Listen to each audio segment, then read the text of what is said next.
नमस्कार मंडळी. आजची प्रसन्न सकाळ. आज संकष्ट चतुर्थी, तसंच आज गुरुवारसुद्धा होता. सकाळी बाहेर येऊन निसर्गाचं दर्शन घेतलं, नमस्कार केला. बाहेर चांगलीच थंडी पडलेली होती. सकाळची सगळी कामं पटपट आवरून घेतली. सगळं घर छान नीटनेटकं केलं. दारापुढे छोटीशी रांगोळी काढली, कारण चांगलाच बाहेर गारवा होता. त्यानंतर आतमध्ये आली. आतमध्ये ज्या कुंड्या आहेत सगळ्या घरातल्या, कुंड्यांना थोडं थोडं पाणी घातलं. नंतर वरती गेले. वरचे सुद्धा पडदे सगळे उघडून घेतले. वरचं सुद्धा सगळं छान नीटनेटकं आवरून घेतलं. देवाची सगळी तांब्याची भांडी घासायची होती. ती सगळी पितांबरी पावडरने सगळी तांब्याची भांडी स्वच्छ घासून काढली.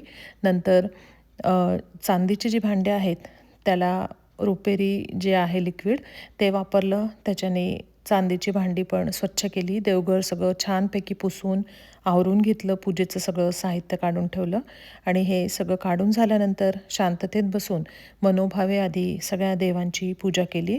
त्यानंतर ताम्हणामध्ये गणपतीची मूर्ती ठेवून षोडशोपचारे गणपती बाप्पाला अथर्वशीर्षाची आवर्तनं म्हणून अभिषेक केला. घाई गडबड न करता सकाळच्या प्रसन्न वातावरणात शांततेत सगळं करताना खरंच खूप समाधान वाटलं.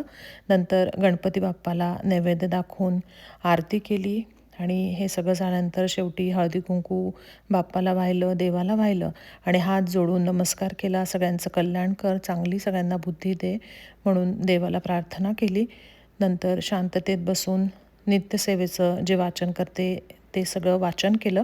आज उपवास असल्यामुळे दुपारी फराळाचं करायचं होतं. त्यासाठी रात्रीच 1 वाटी भगर, त्यामध्ये 2 चमचे साबुदाणा एकत्रच पाण्यामध्ये भिजत घातलेला होता.